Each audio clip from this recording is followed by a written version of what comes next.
The industrial revolution view of personalization was Henry Ford's view of personalization, which you can have any color you want as long as it's black. So that's one level of personalization, I guess. Sort of personalization degree zero, as the French might say.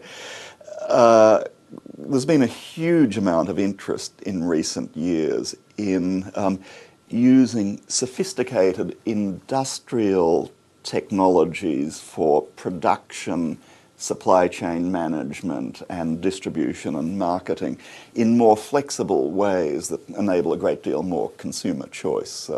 It's kind of a hype word, but it goes under the term mass customization, the idea being that you get the economies of scale and advantages of industrialization together with the kind of level of personalization that was possible with craft technology. From your personal tailor, for example, is the image that everybody likes to use, and it's a nice image. And that indeed is increasingly a technically feasible and economically attractive thing to do.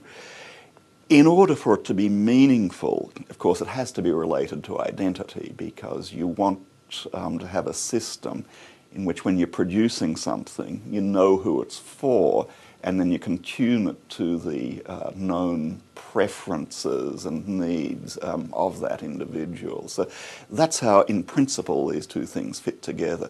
Now, in fact, in practice, they don't yet fit together like that very much. I mean, most practical mass customization operations for sneakers, for example, entail something like filling in a web form, and then they send an email to China, and somebody runs a sewing machine there and FedExes the sneakers back. Right? So this is not a highly integrated, sophisticated system, actually, but it's the beginning, and absolutely I see a sort of confluence of these issues of identity management, very sophisticated identity management, coming together with mass customization in the pretty near future. A perfect example of identity management and mass customization is the City Car project of the MIT Media Lab. Well, in the car project, we engage a very old technology. Automobiles have been around for 100 years, and it's a highly mature technology. And there are some concepts of identity embedded in automobiles and the whole system of automobiles, which are really dinosaur concepts. Right? Most automobiles, you still need a key to get into them and to start the ignition. There's a hunk of metal, it just stick in another hunk of metal, and we've got to be able to do better than that, and we can do better than that. You have to identify the automobile itself, so it has all kinds of stickers on it, and it carries, it carries a registration. There's a piece of paper in the glove compartment that gets coffee spilled on it, and all kinds of things. And then it becomes even more of a horror show when you go back behind the automobile itself and look at the systems that maintain, all of this sort of identity. I use management very loosely when I say they manage identity there. And then, of course, as you know, these systems are not very well integrated with each other anyway. Well, and then to add to that, of course, there's the whole business of transponders and toll taking and, all of that stuff, which is yet another layer. So it's really a moment to step right back and say, okay, we ought to take a 21st century view of this, both at the level of the little devices you carry around and that stick to the automobile maybe and those kinds of things. And then what sorts of technology should they be? And probably not lumps of metal anymore, I would guess, not lumps of metal anymore.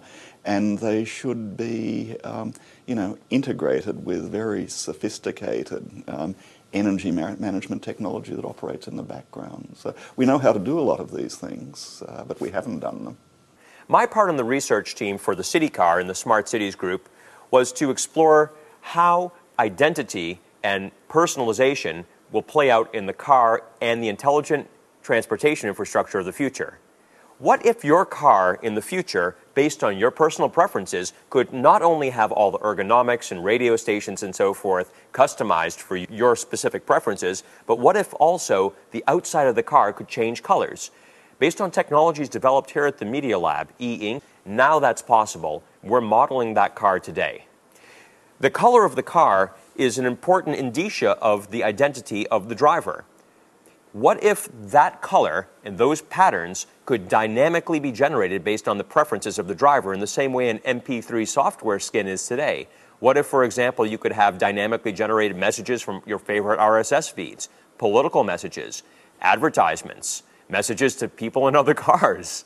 What if there were a way, within the bounds of civility and the law, to have the car act deliberately as an extension of the identity of the driver? Real-time, interactive, dynamic. What if the car, in fact, became an embassy of identity?